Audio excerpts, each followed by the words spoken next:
Good morning, students. Now, today is the last class for our first chapter. See, in first chapter, the first question is decide among the following set which set are subset of one and another. Means two sets are given. The first set is given in set builder form, second is given roster form, and third is also given roster form. D is also in roster form. Only you have to check which set contain all the elements, that considered as a subset set. Now second is only true false statement, and that you have to do by yourself only. Now today we will solve the prove that question of this exercise, last exercise. Now we will continue with the third question. See, in the third question, the condition is A union B is equal to A union C and A intersection B is equal to A intersection C. Now the condition is, see the condition.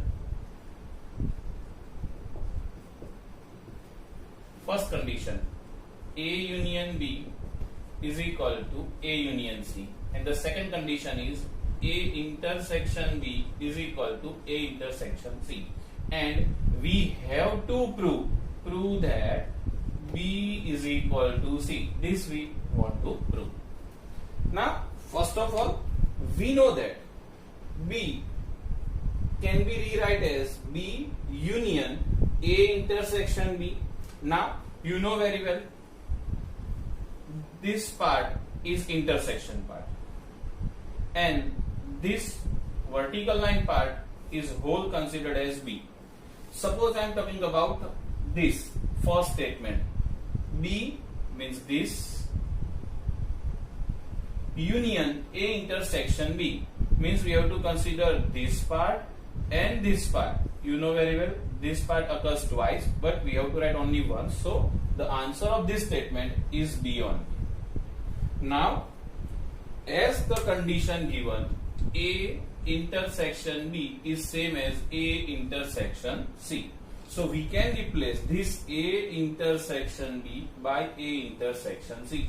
See, you have to write this kind of condition in the exam to get the full marks. Because A intersection B is equal to A intersection C. Now, next step is this. Why we will write this step? Because distributive law. See, B union A intersection B union C. This is called distributive law. But again, we will use this concept. See, you know very well.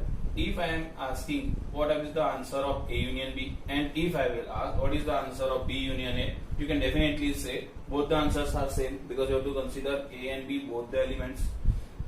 So B union A is, we will consider actually A union B.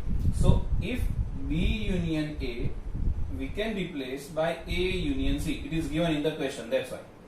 And this B union C just copy. Now again we will apply a distributive law. So A intersection B union C. See, here we will expand, so we get this. Here this is expansion form, we will write a simplest form. So A intersection B union C. But we know very well A intersection B is nothing but A intersection C. So this A intersection B is replaced by A intersection C. And this is our first line. See, here B union A intersection B. Here C union A intersection C. So definitely this answer will be C. Hence B is equal to C. This is our proof. Clear? So this is the proof of third question. Now in fourth question, the question is show that the following four conditions are equivalent. Now to prove equivalent, we have to prove 1 equal to 2, 2 equal to 3, 3 equal to 4. Right? Now, first of all, when we want to prove 1 equal to 2, we will consider 1 is given and 2 we will prove. So, let it be consider A minus B is equal to, see, it is given that first condition is given. So, we will consider A is a subset of B. This we will consider, because this is the first condition. Now we need to prove that A minus B is a null set. So now we will start with A minus B. What do you mean by A minus B? that we have discussed in 2-3 class before, that A minus B means, see here, this is set A, this is set B. From A, we will remove the part of B, means this part we have to remove, this part, and this part is nothing but A intersection B. So A minus B is nothing but A minus A intersection B. But it is given that, because first we will consider given, because given that A is subset B, all the elements are in B. So when we will consider A intersection B, it is definitely all the elements are in B. So A intersection B is only A. So A minus A gives null set. Now during second is given, third we will prove. We will consider A minus B is a null set. But when A minus B is a null set, means all the elements of A are in B, then only when we will remove B, A is automatically removed, and hence the answer is null set. So we can say all the elements of A are subset of B, and if all the elements of A are in B, then A union B is equal to B. Suppose I wish to draw the Venn diagram of all the elements of A are in B.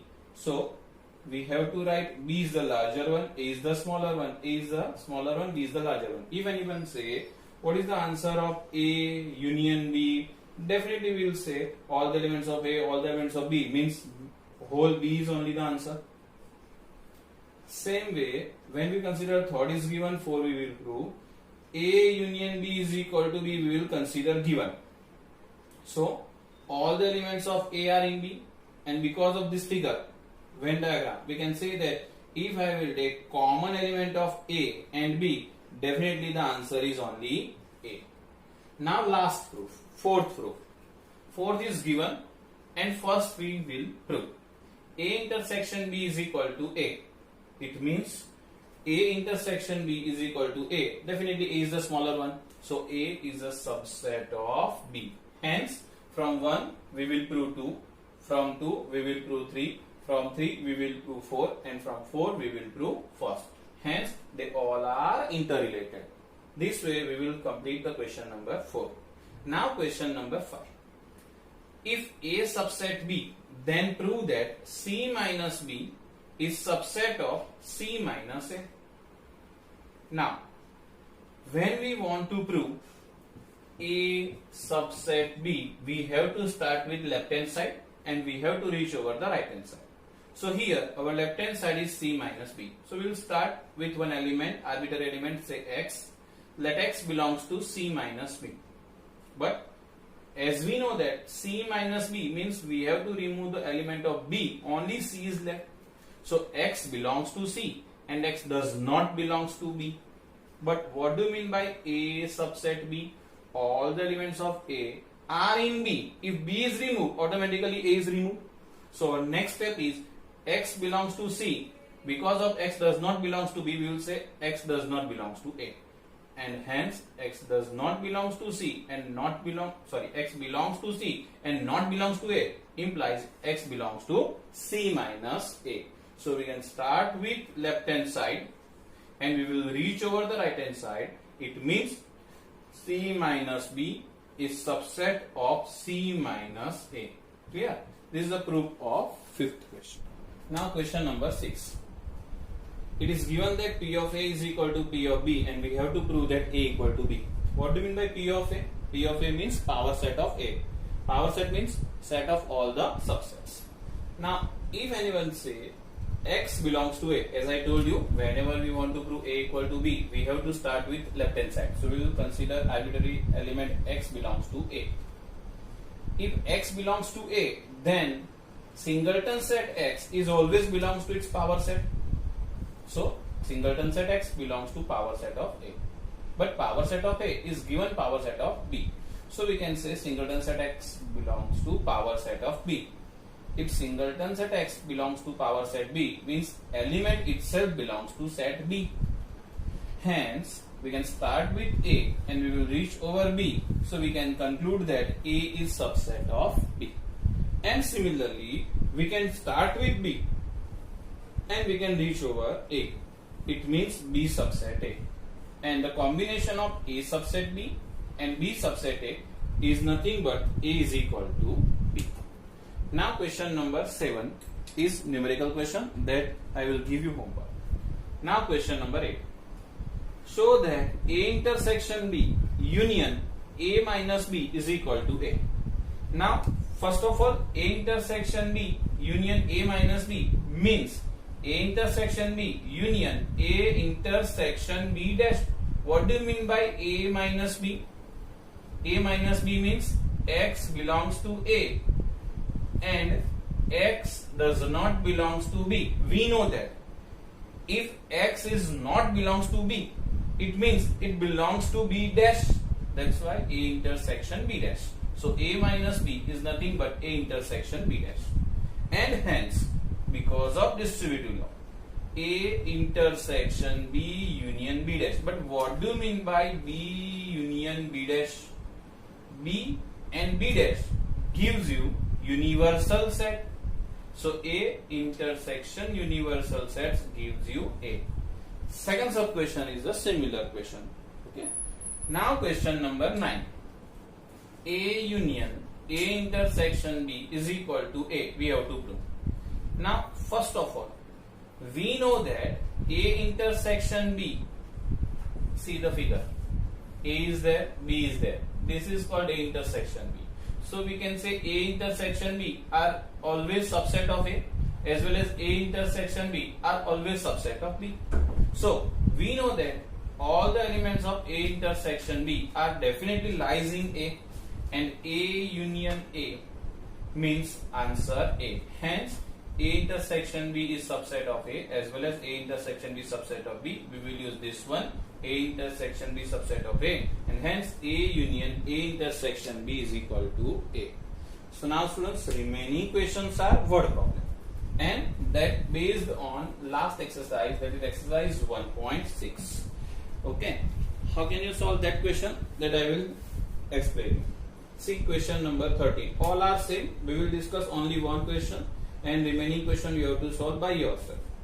In a survey of 600 students in a school, so total students means number of element in universal set. See, this is question number 13.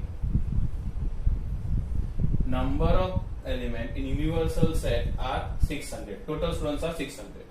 150 students were found to be taking T.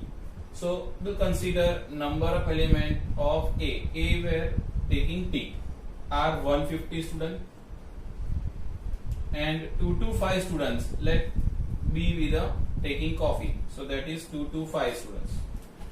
100 were taking both tea and coffee. So they are considered common elements. So N of A intersection B are the common element, that is 100 students. Find how many students were taking neither tea nor coffee. See, neither tea nor coffee means A union B dash, because we know that A means a student who taking tea, B means coffee. Neither tea nor coffee means outside this means outside A union B. Now how to find A union B dash? A union B dash is nothing but N of U minus N of A union B, and we know that how to find A union B. The formula is there. Number of element in A plus number of element in B minus number of element in A intersection B gives you N of A union B, means number of element in A union B, and that you have to subtract from the total element, which gives you a person who do not take tea and coffee, right? So this way you have to solve remaining 3 questions. They are word problem, but first of all you have to list the data and then simply apply the formula. Okay, so now finally first chapter is completed. You have to complete this chapter in your notebook. Okay. Whenever we will say submit your notebook, at that time you have to submit your notebook. Okay, thank you students.